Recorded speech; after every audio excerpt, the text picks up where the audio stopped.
You have found yourself on another episode of Locked on Bulls. On today's episode, me and Pat are going to discuss DeMar DeRozan's future with the Chicago Bulls. Will he be extended? Will he be traded? Will he walk away for nothing next offseason? We're going to talk about that. Plus, ask the question, will Billy Donovan have better player utilization next season? And the passing of Robert Wirtz. We're going to get into all that and more right after this. You are Locked On Bulls, your daily podcast on the Chicago Bulls, part of the Locked On Podcast Network, your team every day.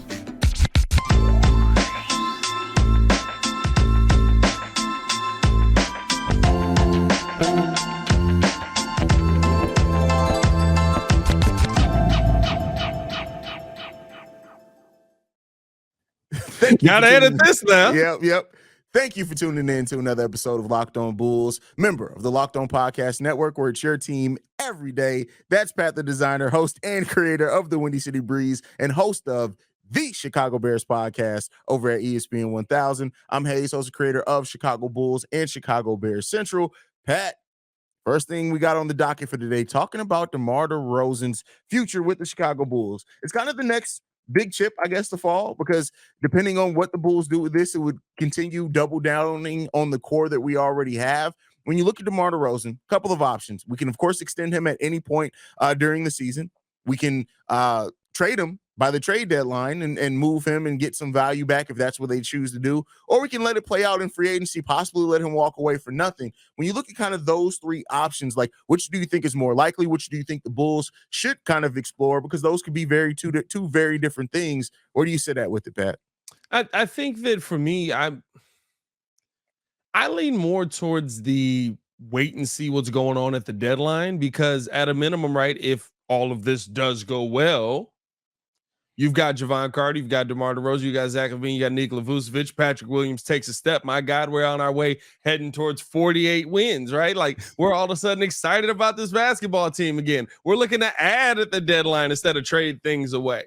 But I think that that's also the best situation, just because when you're playing the game that AK is playing, when you're playing the continuity game, taking away a major piece at this point just makes no sense. But you do still have to try and find some value there, unless you have a pretty good feeling that DeMar DeRozan wants to come back at the end of the season, like that you just know that, like, I'm not leaving, I'll come back on a similar deal like Vooch is on, something like that. I think that that's the only scenario where you can wait till after the season. So to me, trade deadline is the only thing that makes sense. I guess that would only be in a selling situation, though. So is that the scenario that you really want? Because I doubt you're trading away DeMar DeRozan in a scenario where the Bulls are actually a winning basketball team.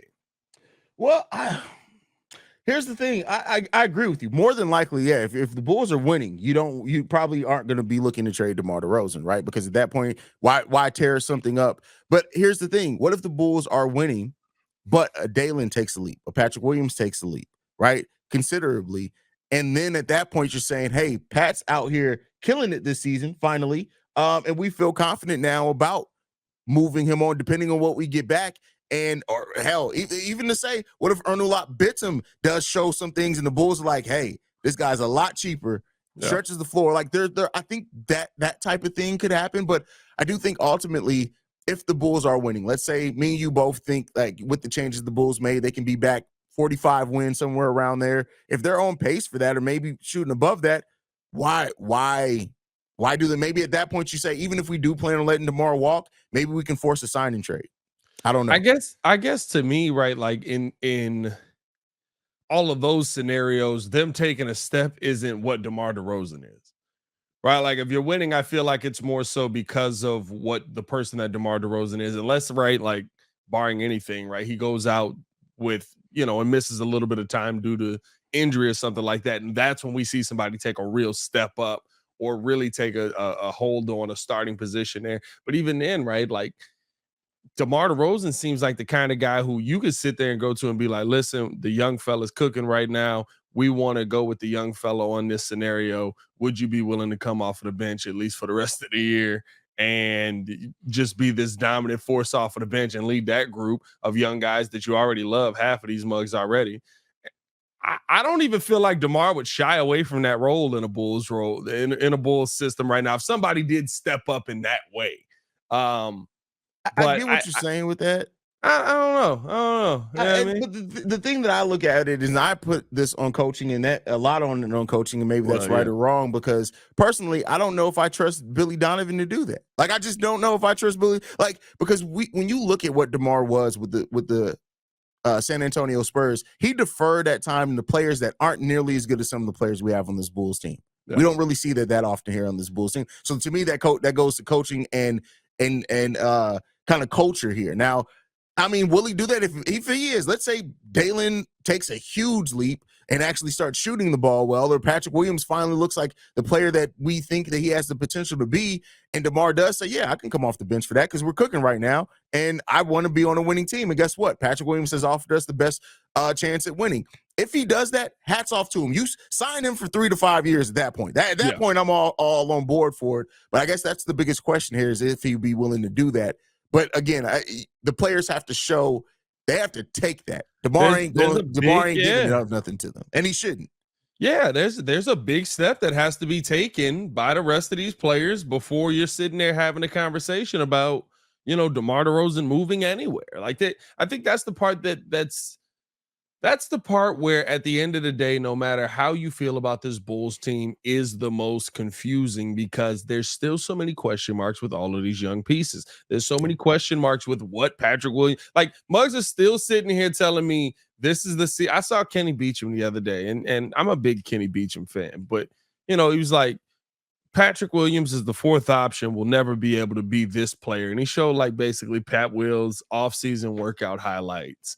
And the only thing that I could think was, how many times was he the third option last season? Mm. How many times was he the second? Heck, there were times when he was the first option on the team and he still took 8 shots.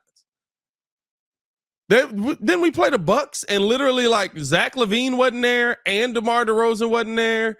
And like it was him and Vooch. And the person that ended up taking 10 or more shots was like Alex Caruso. And I don't even know who the other one, but like, I need to see more from these guys. I need to see bigger steps from these guys. And I don't know if these steps are coming this season the way that people think they are. I do think that Patrick Williams can take a step this season. I'm not saying he can't, but I think that step is like 15 points a game and 2 more rebounds. He's 15 and 5 instead of, or it's 15 and 6 instead of 15 or 9 and 4. You know what I mean? And I'd be cool with that. I'd be like, oh, look, he improved.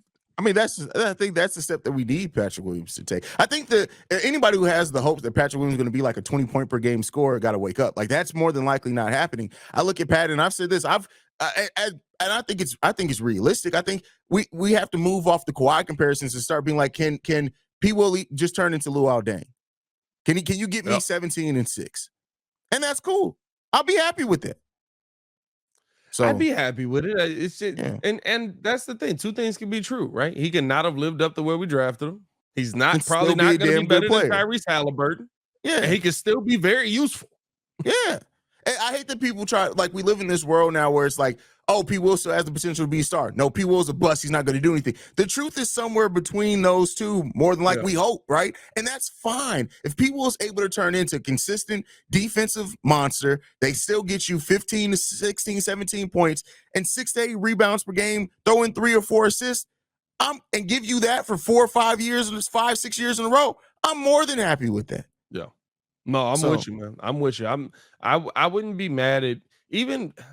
I think at this point, the tough part is I don't care who steps up. It's just got to be somebody. I'm not going to lie to you, right? Like, everybody was off of Kobe White. Kobe might be poised for the breakout season this year because Kobe's going to get the opportunity to actually have the ball in his hand more times than not. So I don't care who steps up. The thing that you have to realize is that one of these young dudes got to hit for the Chicago Bulls to be able to take the next step, or for there to be a path to the next step. And I think that is going to determine what DeMar's future with the Chicago Bulls will be. That's fair. When you look at an extension, if they do extend him, years number, real quick before we get out of this segment. Would you be? What's DeMar? 30. He'll be 35 by the end. 34. Well, 34 by the end of this season. He's 33 now. Give me a 1-1 with a player option for like 38 mil in total. Maybe front In load that. total. Okay, so not per season, in total. That's crazy. Yeah.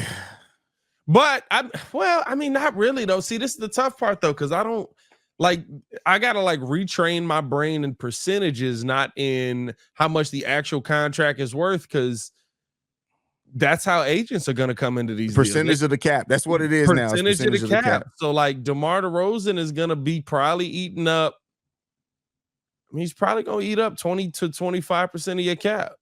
And that's a lot more than 37 mil. I just don't know how to do that math right off the top of my head. Yeah, we got to get a percentage calculator. Yeah, that's why we're gonna have to start talking about contracts. Also, is percentage of the cap. We're gonna have to give the number, the years, the number, and percentage of the cap, just to kind of put it in perspective. Because even Patrick Williams, somebody pointed out over on Central, and it was a great point. Patrick Williams getting $95 million is, I can't remember what percentage of the cap, but it's basically the same percentage Taj Gibson was getting paid when he was here on the Bulls. And it's like, wow, when you put it in that perspective, it's like that changes some things. Because I've been an NBA fan for too long. I start hearing gets closer to 100 million. I'm like, wow. So you know, as Bulls fans, we hear hundreds of millions, and we be like, wait a minute, no, it's Derrick Rose all over again. We be like, think about this. Derrick Rose got 80.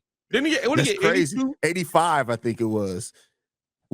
That's crazy. That's after wild. MVP season. That's we wild. were like, so much money. That's why, and keep in mind, it's called the Derrick Rose rule too. Like they literally named the rule after him because he was able to get so much of the cap after the MVP season. That's crazy. All right, let's move on. Next up, though, that's wild, bro. I didn't think about that. That one is different. We're gonna talk about. I don't think they refer to it as that anymore, but hey, that's what it was originally called. We're going to talk about Billy Donovan and his player utilization and how that could impact players like Alex Caruso next season. But before we get into that, I want to talk to you guys about FanDuel. Take your first swing at betting MLB on FanDuel and get 10 times your first bet amount in bonus bets up to $200. That's right. Just bet $20 and you'll land $200 in bonus bets, win or lose. That's $200 you can spend on betting, from everything to the money line, to the over-under, to who you think is going to hit the first home run. All on one app that's safe, secure, and super easy to use. Plus, when you win, you can get paid instantly. There's no better place to bet on MLB than FanDuel, America's #1 sports book. So sign up today and visit FanDuel.com/lockedon to get up to $200 in bonus bets. That's FanDuel.com/lockedon. FanDuel, official partner of Major League Baseball. All right, Pat. Got to talk about Billy Bubblegum Donovan. Dang it. Choose Jackson. Donovan is a mob name for sure, Donovan? by the way. When you look at it, so we kind of came to this segment in this topic based off Alex Caruso, right? Alex Caruso, who led the league in defensive estimated plus minus last season, led the league in deflections, was in the 90th percentile, surprisingly as well, 98th percentile the season before last, this past season in the 90th percentile at blocks per minute as well. Who would have guessed that? Alex Caruso basically is a defensive nightmare and monster for opposing teams. But you listen to some Bulls fans, they'll say, you know, because he doesn't shoot the ball well, he has no impact. When you look at like Alex Caruso, how special of a player he is, and the fact that the way that he's able to impact the Bulls positively without shooting and scoring pretty well, and then kind of bring that together with Billy Donovan and him not always using players in the best and proper situations. What is that? How does that make you look at this Bulls team and the bench specifically coming into next season? Well, I think it's about the utilization, like you said. I mean, we basically signed Alex Caruso to be the best defensive player on the team. He is. And we said, hey, if you don't mind going out there and being a spot-up shooter on a consistent basis, that'd be great. Yeah. It makes no sense. He's never been a spot-up shooter before. It's what we do as Bulls fans. It's what we do as Chicagoans. Every time we go out and get somebody, we say, hey, we know that you didn't do this in this previous situation, but we don't have this. So can you do this in this situation here in Chicago? And that's not a realistic expectation. So for me, with Alex Caruso, what we paid him to do. Like when mothers are like, oh, you overpaid for this. What we paid him to do is what he does well. We paid him to go out there, get steals. I ain't gonna lie to you. He used to be able to pass a little bit better. He'd be turning the basketball over a lot, but he was passing in selective spots. He wasn't passing every single time. The turnovers did irritate me last year about Alex Caruso, but I feel that way about so many players. And I think that Billy will use the team better because it'll be easier for him this year. But it does depend on if guys are able to stay healthy, right? Like, I think that Javon Carter really does open up that much for Billy Donovan to where now Zach LaVine's a 2. DeMar DeRozan, we're kind of making a 3, and it just kind of works. It's okay. We'll survive, but we got somebody to separate it out. Vooch will be down low. Patrick Williams is basically going to be 3 and D, so get used to that, Bulls fans. And hopefully he just continues to get better at that. He was actually pretty good at it by the end of the season. But to me, with a set lineup, he'll be fine because he presets the lineup. He's going to come out. He's going to have his game plan preset up, and you can go to guys in certain scenarios, in certain situations when everybody's there. The question that I have is, say DeMar DeRozan pulls a hamstring. Say Javon Carter comes up gimpy. It's professional sports. It's not wishing injury on people, but we know that it does happen. DeMar DeRozan played through like 80% of the season last year with like a hip flexor. Yeah. Yeah, I mean, so it's like guys come up injured. So if you don't have that guy at 100%, how are you then going to utilize them for the better? That's the question that I have for Billy Donovan. And I think that's my biggest concern, because while I like the point guard ad that we have, and I think that it was a really smart move to go out and get Javon Carter, defensive dog, all of that. He's one rolled ankle from us being right back to the roster we had last season. This is true. When I look at the player utilization part of it, I look at it and say, to me, like, yes, Nikola Vucevic was able to play 82 games last season. And hats off to him and Patrick Williams for being able to achieve that, because me and you've talked about it. If you play 65 to 67 games, that's a full season nowadays. Yeah. Like, it just is what it is, right? You must play the season and a half with no playoffs. But, you know, I want to see him spread out the minutes a little bit more to keep guys. Let's actually operate like a team that expects to make the playoffs, right? You see them kind of manage minutes at times during the season so that they can have fresher legs in the playoffs. We were fighting and clawing for a play-in spot last season, and it was evident. When we're playing teams like the freaking Orlando Magic that were the worst team in the NBA, and Zach LaVine and DeMar DeRozan got to play 37 minutes for us to have a chance in that game, that's a problem, right? You should be able to get rest every game that we've ever said, hey, yeah, Zach and DeMar probably going to be able to get some rest in this game. It didn't, because we blew leads. Yeah. So hopefully that the bench is better ready to support their starters. We saw, you talked about so many games where Zach LaVine was cooking. He just needed somebody to help him. And to your credit now, he at least is going to have some players out there in Torrey Craig and Javon Carter that are not going to shy away from taking that three-point shot. They're probably going to hit it. Hey, definitely not going to shy away from it. It'll be like, we taking it. Exactly. Oh, thanks, Zach. I got it. Like, that's what it's going to be. But those things do help, right? Like, just having more volume, even having Unalot Bidham. He knows listen, this man getting highlights tweeted about him. He's playing, right? Like, come on, dog. Like, they were sitting here. I was like, we know he's on a 2-way deal, right? And they putting out like Zach LaVine's newest teammate, and it's him doing 360 dunks and all of this stuff. I'm just like, they know like he's not supposed to be like a real player, right? Like, he's just supposed to exist in the ethos. But I'm just, when I look at this Bulls team, and I'm fine. I know a lot of people aren't. I'm fine with the word continuity, because if you're going to win, we've seen that win out more times than not. But there is continuity in the system and the usage of players, and I think that that's what we didn't see enough last season. There was no continuity in how we used DJJ. There was no continuity in how we used Andre Drummond. There was no continuity in how we used Alex Caruso. I mean, like, Alex Caruso played 4 different positions last season. That man played point guard, shooting guard, small forward, and power forward. That's accurate. That's crazy. I mean, so and Billy talked about that with Kobe when Kobe, was coming back in, how he had to play so many different positions just before Billy found out what he actually was able to do. And that makes things hard on guys. Like, I have to change my entire brain and my entire role of my job to go out there and do this now. And there's some guys that can do it and some guys who can't. I'm going to tell you right now, we don't have a lot of guys who can. There's not a lot of LeBrons on this team, at least offensively. Yeah, I mean, the Bulls, like, it's not all on BD, and I Billy Donovan. I've said this before, and I always want to say it's not all just on Billy Donovan. It's not all just on the players. Again, like with most things, the truth falls somewhere in the middle there. And hopefully now with having some legit size and Torrey Craig and things like that, maybe even Julian Phillips can get some spot minutes. Let's hope we don't see any more 6'3" to 6'4" guards at power forward. That right there helps tremendously. Yeah. You think Alex Caruso ain't playing the four this season? Oh, no. I mean, in some specialty lineups for sure. I just mean, let's hope not that's not primarily where we're seeing Alex Caruso at next season. What you we got to re-sign Javonte Green now. No. We need a small ball center, man. 6'2", strong knees. This guy's got it. Told you, man. Nate Robinson's going to come back. Strong no more, actually. He's gonna. Yeah, it's not strong anymore.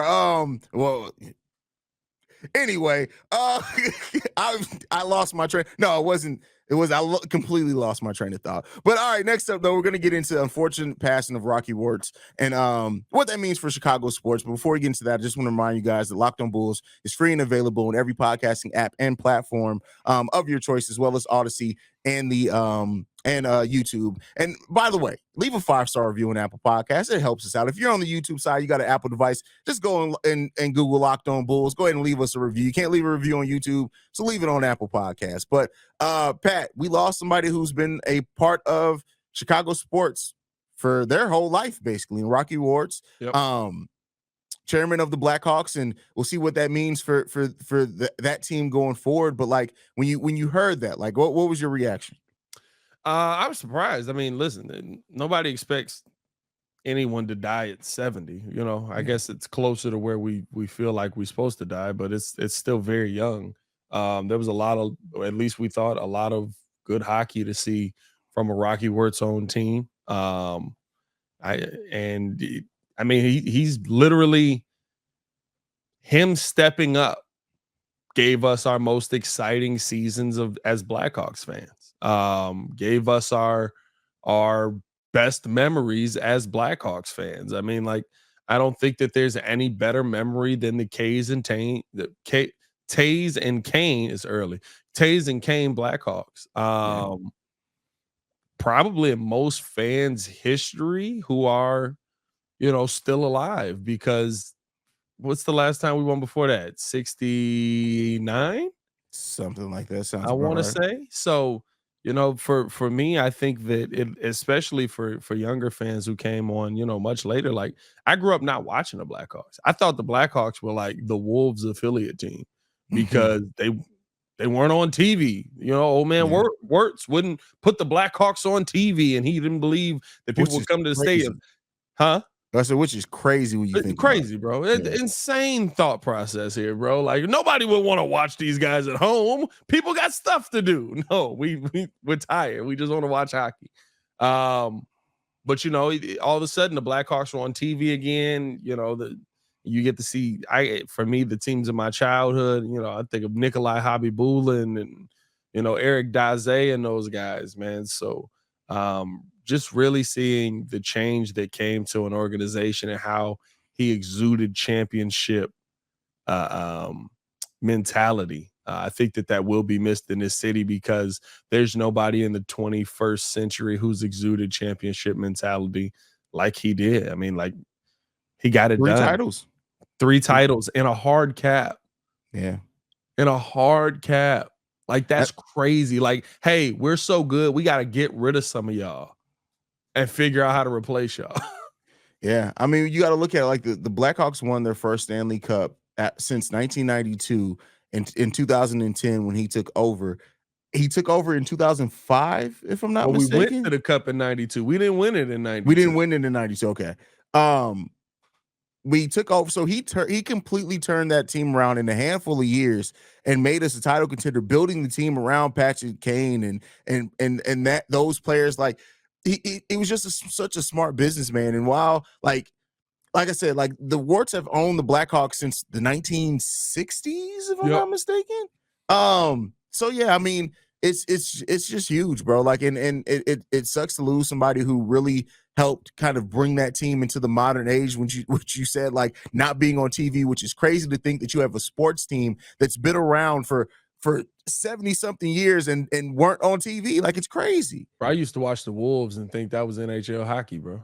That's crazy, bro. I'd be like, man, no wonder they don't show these on TV every day. We suck. Like, I didn't know it was an AHL team as a kid, bro. I was like, why are they wearing different colors, bro? Like, I literally used to just, like, I thought the Wolves, and I went to so many Wolves games. I was like, so, like, what? The Blackhawks are like our minor league team? Like, I'm a little kid, of course, but it's like, it's one of those things where it's just like, that's such an insane mentality of like, why would anybody ever want to watch sports from the house?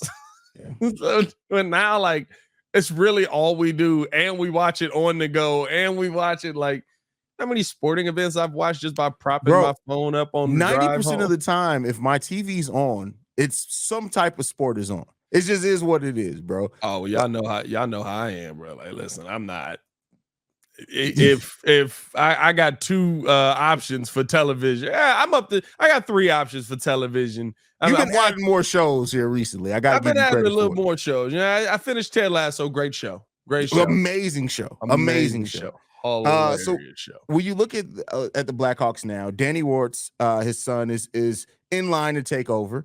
Do you think, like, the direction that we're on now, Connor Bedard coming in, do you expect like a change like what happened when Rocky took over, or do you think it's going to be kind of part of the course for at least as Danny? Because I think Danny's been the CEO for a few years now, at least. I don't remember how long. So it's not like he hasn't been involved in the team. He's just stepping in. He's been around, but he's probably going to step into that chairman role now. Do you expect any changes for the way that the Blackhawks are run?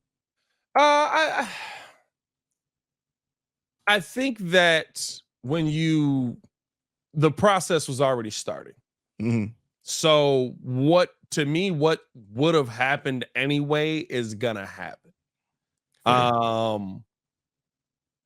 It's sad that Rocky Wirtz didn't get to see, it basically come to fruition yet again. But listen, you got, I don't care how you got it, you got the number 1 overall pick.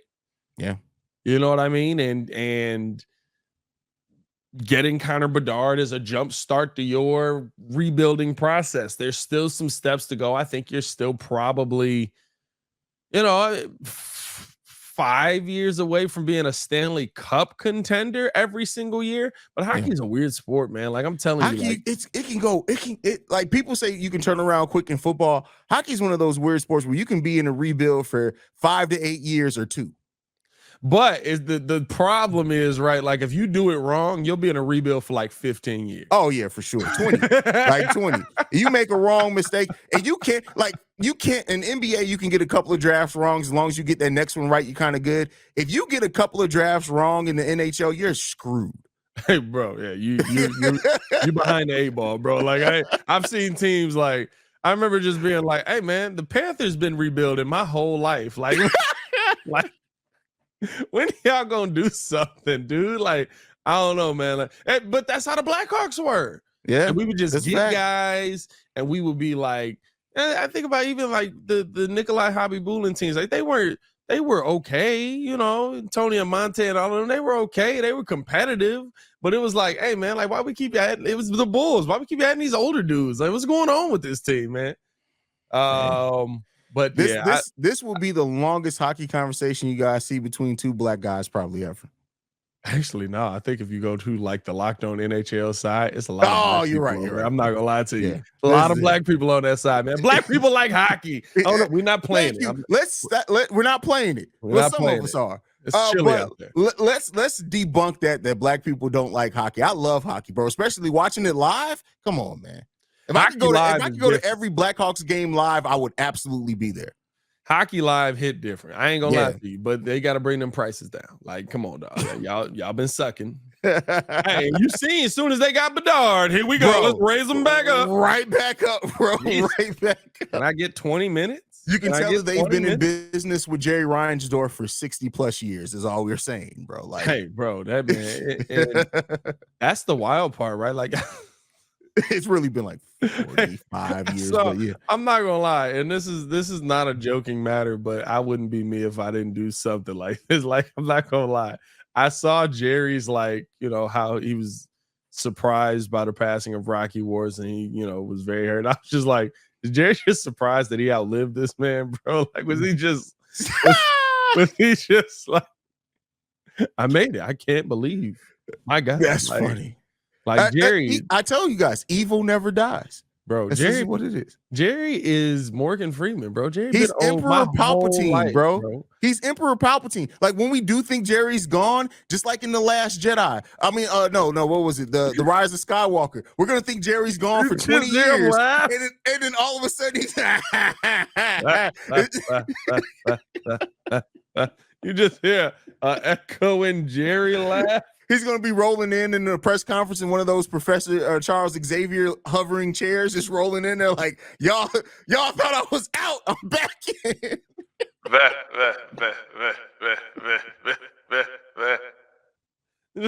We're never getting hired by Jerry for that network. Let's get him out of here, Pat. I gave up on that a long time ago. What if he hired us anyway? He'd just be like, we don't have any black guys. No, okay, all right, I'll take it. Follow us on everything at Locked On Bulls. You can follow me on everything at Pat the Designer. Appreciate y'all for showing love. Be like, you've only had like millions of players. Like, you guys can follow me at CEO Haize, CEOHAICE. Thank you for making us your first listen every day.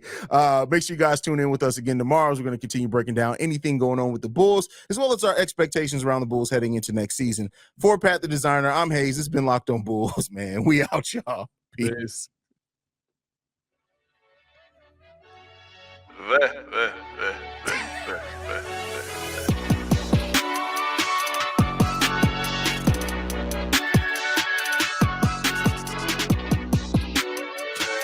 Oh my God.